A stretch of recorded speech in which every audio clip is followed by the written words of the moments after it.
Hey guys, this is Anthony Morganti from anthonymorganti.com. This is episode 3 of the video series where we're learning how to print in Lightroom. Now, originally, this series was just going to consist of 3 videos, but I've been getting a ton of email from folks confused about ICC profiles and color spaces and different types of paper and all that stuff, printer settings. So I thought it would be foolish to try to squeeze all of that info into one video. So in this video, we're going to talk about layout, how we're going to lay out our image to be printed. In the next video, we'll be talking about ICC profiles some more and different papers and things like that. So as you know, in the first video, we calibrated our monitor because we want to make sure what we're looking at on our monitor is what the printer is going to print. In the second episode, we talked about soft proofing, and that furthered along that same idea. What we're seeing on our screen is what is going to be printed. In this episode, we're finally going to go over to the print module. And as you know, the print module is at the top panel, second last choice from the right. Now, there's a lot of stuff in the print module, and to tell you the honest God truth, I don't use most of it. So I'm going to show you all the stuff, but I'm going to make note of what I do and don't do because I want to try to explain my workflow to you because I think it may help you with your workflow because there's a lot of things in the print module, a lot of settings that you have to learn, and you want to make sure you don't forget to set because if you do, your image will print poorly. So that's why I think it's important that I try to show you my workflow and why I do things the way I do things. But in doing so, we're going to go down some side streets here and there as I show you some things that the print module has in it that I never use. All right, the first thing we're going to do, which I always do, is I go to page setup. The very first thing, as soon as I go to the print module. And from here, we're going to pick the printer we're using and the size paper we're using. So if you go down to this drop down here, you can see I have 3 printers installed on my system. I have a Brother laser printer that I just use to print documents. Then I have the 2 image printers, photo printers. And I like to thank, again, B&H Photo Video for loaning me these printers because without them, I wouldn't be able to do this video series. So thank you very much to those guys over there at B&H Photo. So we have the 2 printers. We have an Epson and a Canon. So we're going to go with, let's say, with the Epson P600. And below that is the paper size. Now, what you'll see here is going to be specific to your printer because some printers may not be able to print a 13 by 19 inch piece of paper. So you'll see what you want to see. For this video, let's say we're going to print a 13 by 19 inch borderless piece of print on fine art paper. So we want that one right there. Auto expand. We're going to talk about auto expand and retain size more, I think, either later in this video or in tomorrow's, or the next video, I should say. Orientation, we want horizontal. So it's going long way like this. Now, if it was a portrait and it was a vertical portrait, of course I'd want that. So we want this. Now, one thing I want to make a real quick note. It's a 13 by 19 inch borderless print. Epson calls Super B. If we look at Canon, they call it an A3 plus. So if you're looking on the internet and some photographer is showing how he prints something and he's using Super B paper, he calls it, and you can't find that in your dropdown for your HP or your Canon printer or something like that, just look up what a size paper a Super B is, and you'll be able to get the equivalent size paper for your printer, assuming your printer can print to that size piece of paper. Okay, so we have this set. We have our printer, our paper, and our orientation.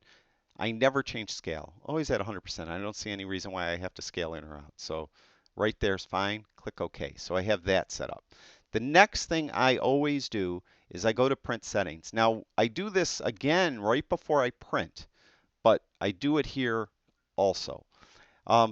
First, we're going to pick the printer. Again, we're going to use this Epson printer. Now, this is the actual driver. This screen represents the driver for the printer. So this will look different for different drivers. For the Epson printer, I want to go to printer settings. And this is where we're going to tell the printer what kind of paper we're using and stuff like that. Now, real quick, the Canon, if we go to that, you could see they don't call it printer settings. They call it quality and media. And you could see it looks totally different. So be aware of that this is specific to your driver. So it's going to look different for you. All right. Now, I'm using the Epson printer and I'm I'm going to be printing it. Let's say I'm going to use this exhibition fiber paper. And if you look here, we have all these different types of paper. When you load your printer driver, it's going to load a bunch of ICC profiles for the papers that they manufacture. So these are all Epson papers. Well, you might be thinking, well, in episode 2, you were talking about Hanemule paper and you downloaded an ICC profile for Hanemule paper. What do you put in here for that third-party paper? Well, when you download the ICC profile from a third-party paper manufacturer, included with the ICC profile will be a PDF file. You know, those are the files that no one reads. Well, I suggest you read it because in there will be specific instructions for that paper and this printer. So in the PDF file for Hanemule paper, if I'm not mistaken, it says to use premium photo paper glossy. It tells you to put that in to that spot. Okay, so um, that those PDF files are important. That come with all the paper ICC profiles when you download them. We'll talk about that more tomorrow. But right now, let's say I'm going to use this exhibition fiber paper. It's made by Epson. Now, print mode, color mode, all this stuff. Um, this right now is set up so that it's saying that the printer is controlling the printing. I don't want that. I want to control the printing, and I want to control the printing through Lightroom. So I want to change this, and this is where it gets a little fuzzy because a lot of people don't realize it. It's not explicitly written here that the printer is controlling the printing.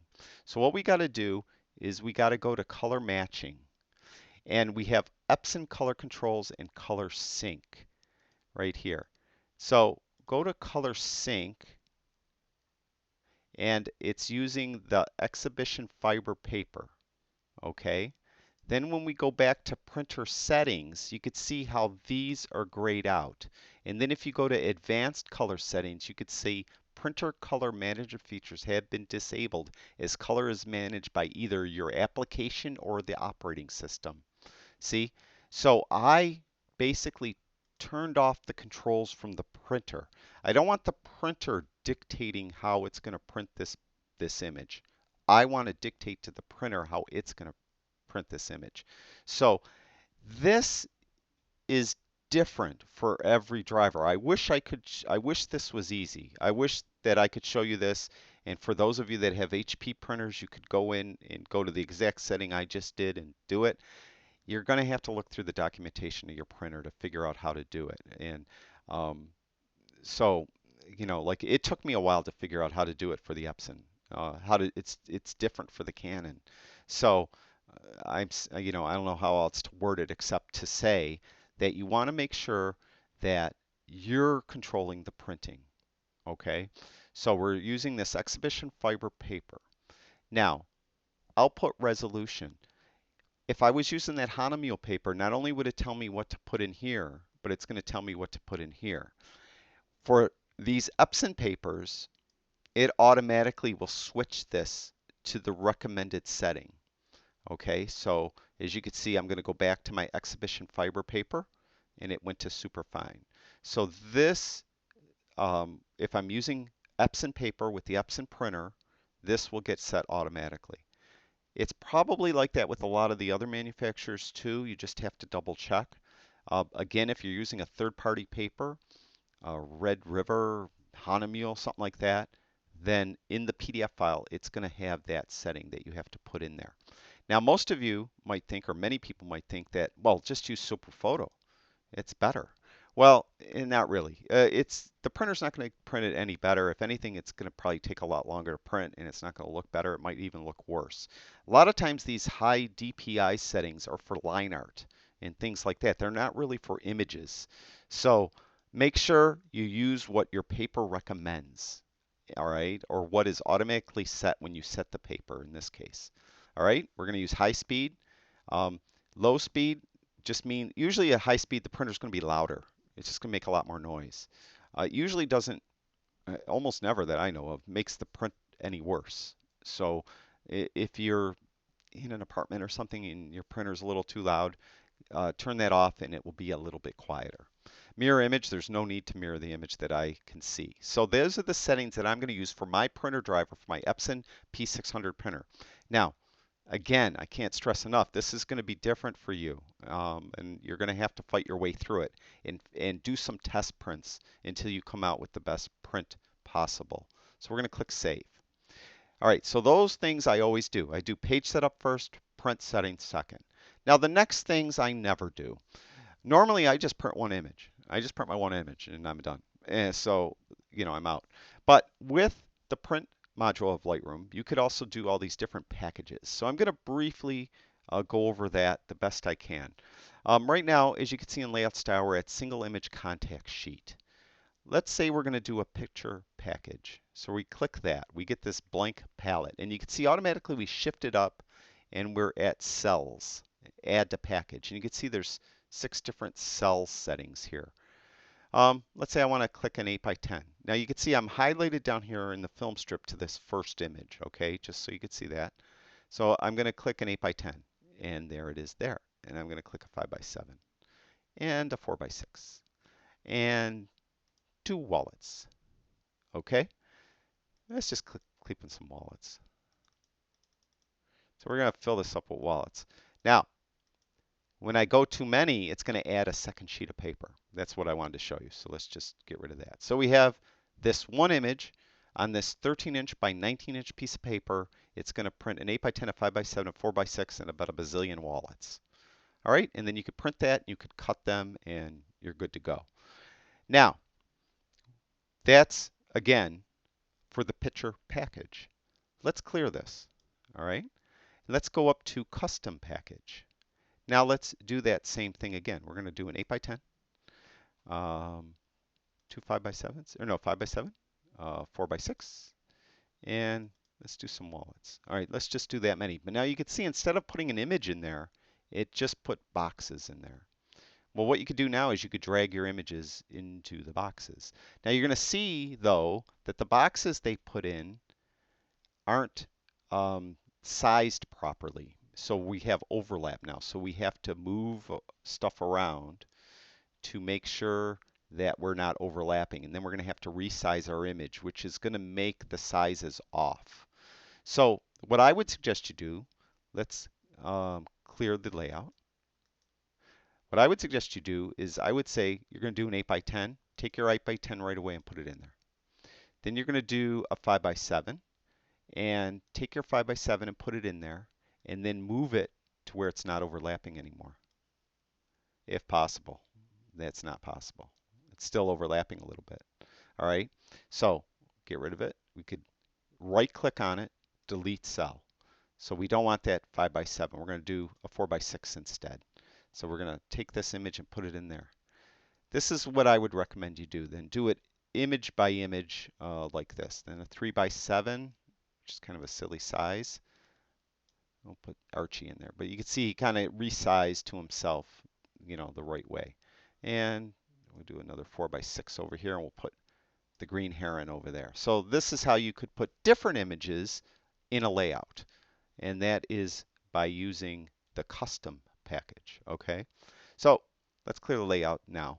So that is the picture package and the custom package. Again, I never use these, so it's up to you. We're going to go back to single image contact sheet. All right. Now, over on the left, we have presets. These presets, they call them templates. This is actually going to change the paper size and everything. So I want one 5x7. It's automatically picked an 8.5 by 11-inch piece of paper, and it's put in the 5x7-inch image right in the middle. We could put 2 in there. We could put, I don't know, 2-up greeting card. So all these different presets. So again, that changes, all the settings. You know what I'm saying? So we had 13 by 19-inch borderless print on fine art paper, well, it went to 8.5 by 11 when we did these templates. So be aware of that. Whatever you choose over here is going to mess up everything you did. So that, again, I don't ever use any of these templates. So we want to go back. We're going to go back to our page setup. We're going to go back to our Super B 13 by 9 inch Fine Art Borderless Auto Expand, and we're going to go to horizontal layout. We're going to click OK. Now we got all these borders, but we're going to show you how to get rid of all that. So right now, let's just zoom everything out and in. It's going to bring us actually to this section. So we took that side street and we talked about a picture package, a custom package, and these presets or templates. Now we're back to where I would normally do. I did my page setup, I did my print settings, and then normally I'll come in here. Now, I actually normally don't do any margins or borders usually, but sometimes I do, and I'll tell you when I do. Two reasons. If I'm going to print something, it's going to be matted in a frame. Normally, I don't like the matte to overlap my image. So most mattes, you could look up what the size is of the hole in the middle. So on a 13 by 19 inch, if I remember right, it's a ½ inch overhang all around the inside of the image. So what I'll do is I'll put ½ inch margins throughout. So I just go in and type it in. I hit tab twice, then I'll put 0.5, tab twice, 0.5, tab twice, 0.5. So I have that ½ inch margin there. That way, when I print this and I use a matte, the matte won't be really covering up any of my image. The other reason why I would use a margin is if I'm going to sign a print. Some photographers sign the matte. I think that's ridiculous to sign the matte because someone could pull your image out of that matte and put their image in the matte and have your signature on it or something like that. You know, it's just, I don't see the sense of signing the matte. So what you want to do is sign the image itself. So let's say you're going to have a 1 inch bottom down here. So typically you'd sign it along the bottom towards the right. Some folks will use pencil because pen won't always write on all different types of paper. I recommend that you don't use pencil. First of all, pencil doesn't even write on all different types of paper, and pencil will fade over time. Some folks use Sharpies, magic markers, and those too will fade over time. There's a pen, if you want to sign your prints, use a Pigma pen, and I'll put a link for it below. Pigma pens will not fade due to light and exposure to light, and those are really what you should use to sign your print. It's more permanent. Typically, too, how I sign a print is I overlap my name a bit into the image itself. Meaning, when I sign Anthony, the A goes up into the image. The M in Morganti goes up into the image. So I'm overlapped into the image just slightly, just a little bit. So that makes it look more authentic. Also, then, if you're running a series, like if you have a series of 1,000 prints of one specific image, you would have your name, and then to the right of that, you would say, let's say it's image 22/1000, so like a backslash or just a slash key that's underneath the question mark key on your keyboard, that type of slash. So it'd be 22 slash of 1,000 or something like that. And that you would write if you have a series to the right of your name. That's typically how you would do it with a Pigma pen. That's what I would suggest. So that is one reason why you might want to have margins.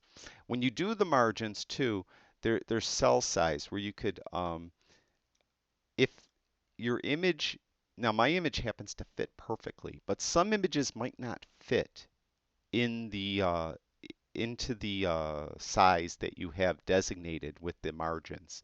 So you'll have to play with the cell size sliders, and you're going to lose some of the image. Now, for instance, I'm at this borderless print. Let's get rid of all these.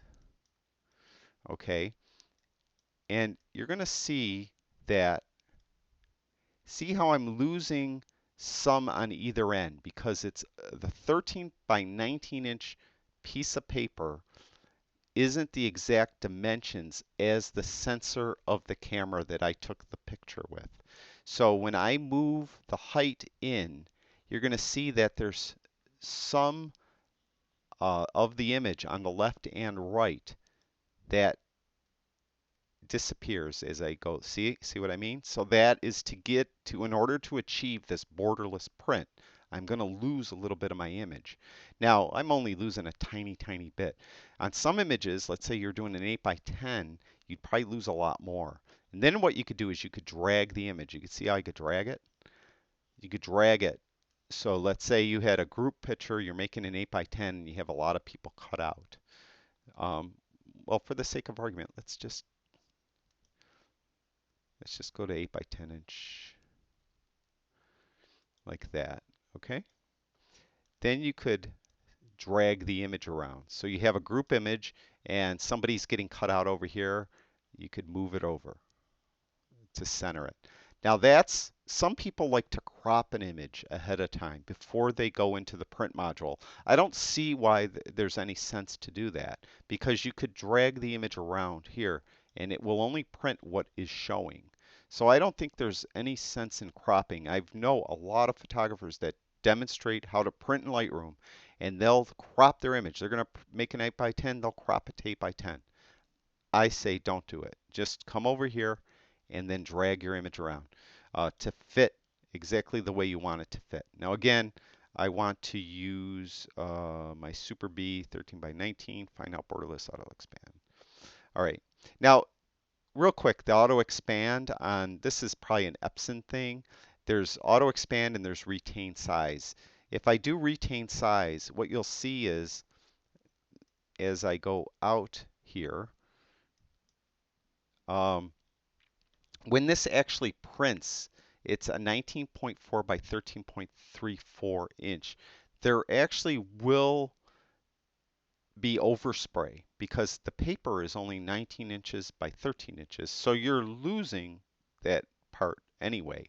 So if you shrink this in to 13 and 19, you're going to get borders either way. If you know, if I could do it, you could also just put it in there, 13, 19. So you're going to get borders around there. And the first, I don't know, when I first ever started printing, I was getting borders and I couldn't understand why.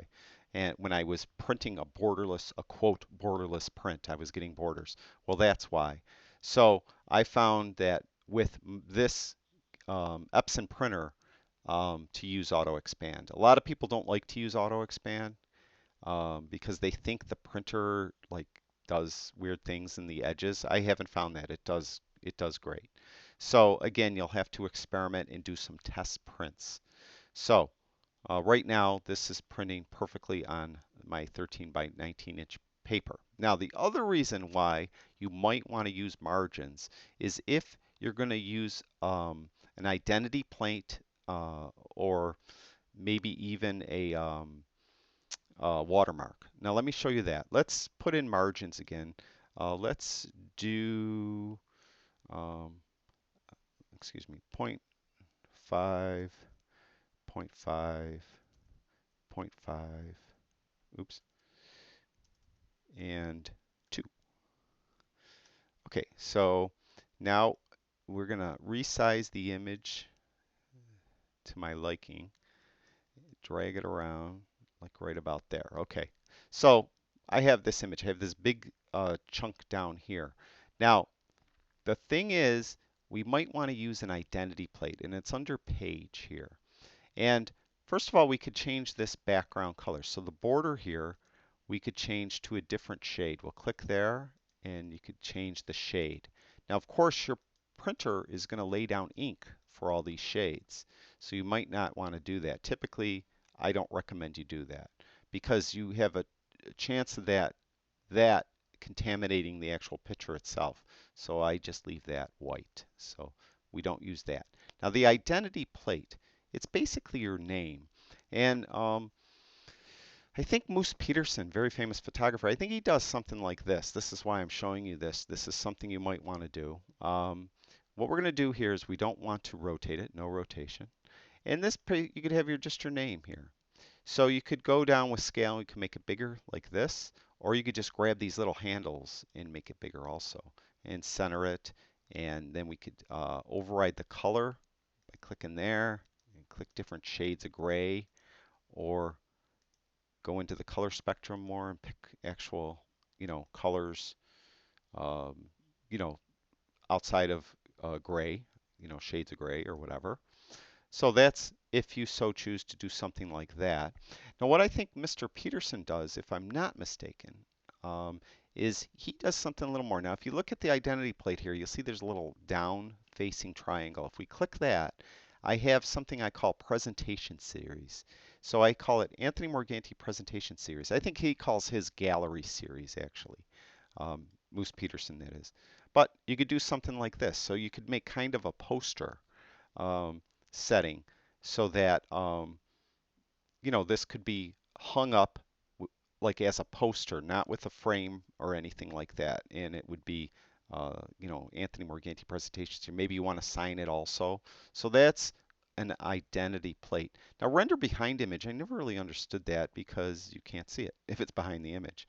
So there must be a reason for that somehow. Maybe if there was part of the image that um, is just white where no ink will go down. Maybe that's it. I don't know. Render on every image. It's right on the image. We don't want that in this case here.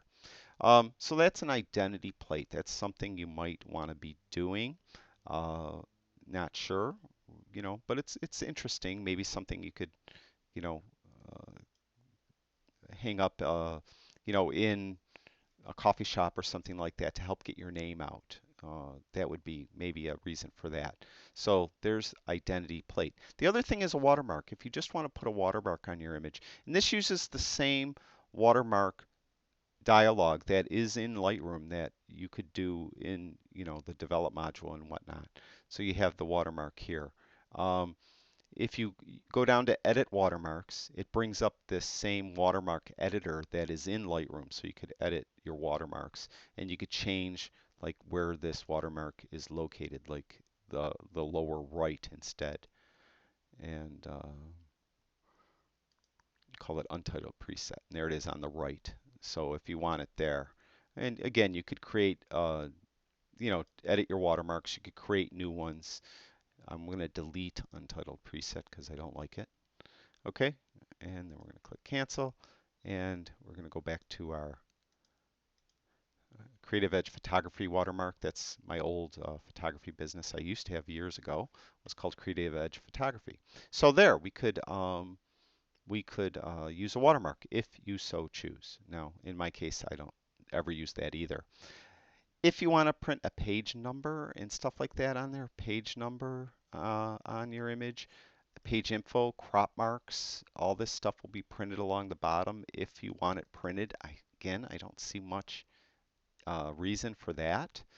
Photo info, file name, exposure info, stuff gets printed right here. You can see it right there. Equipment you used. Again, if there's a reason you want to do that, you could do that with photo info. Now, the reason why you might want to have photo info in there is if you go down here to print job, print to printer or JPEG file. So if you're writing a book and you're going to export this to a JPEG file, you could put some photo info down in the caption, like the equipment you used. Nikon D800E, a 24 to 70 f/2.8 lens is listed right there. So that might be a reason why you'd want to do that. Again, and then you could change the font size, I should say, make it bigger like that to match the size of the print. So again, this is stuff I never ever do. The last thing really I'm going to show you in this video are the guides. I have them all checked. These aren't going to be printed. This is just to help you with the sizing of your paper. So you have the rulers, you can turn those on or off.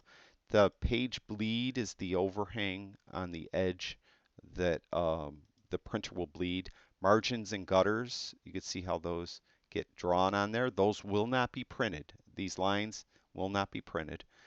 Image cells, the actual image cells themselves. So I could drag this off, put a different on. It has like a square there. And this is the most important to me, dimensions. And it's not important so much for the 18 by 10.45, whatever, but the pixels per inch. You can see this one's 409 pixels per inch. Now, we're going to go back to why I might want to print this. Let's say I want to print a borderless print. At borderless, it's 379 pixels per inch. And this is what the gist of tomorrow is going to be about. When we go into this, sorry, let's close all these down. We're going to go into the print job. This is what we're going to cover tomorrow. And this is where it gets a little hairy and confusing. We're printing to a printer, and we want to talk about what our print resolution is and the paper we're using, the ICC profile, whether you're using perceptual or relative intent, and things like that. And that's what we're going to be covering in the next video. So as I mentioned, this video was more about layout, how we're laying out our images.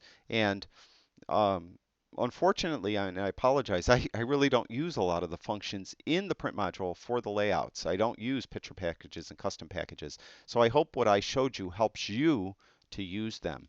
But in tomorrow's video is where we really get into the way I print a single image, because that's really all I'll do. I just print one image at a time. I don't print packages and things like that. All right, so that's it for episode 3. I'd like to thank again everyone that watches my videos. I truly do appreciate it. And again, thank you very much to B&H Photo Video for loaning me these printers so I could do these videos. And look below to the link to B&H, and please visit their website and tell them that you appreciate them as well, loaning me this stuff so I could do these videos. All right, talk to you guys soon.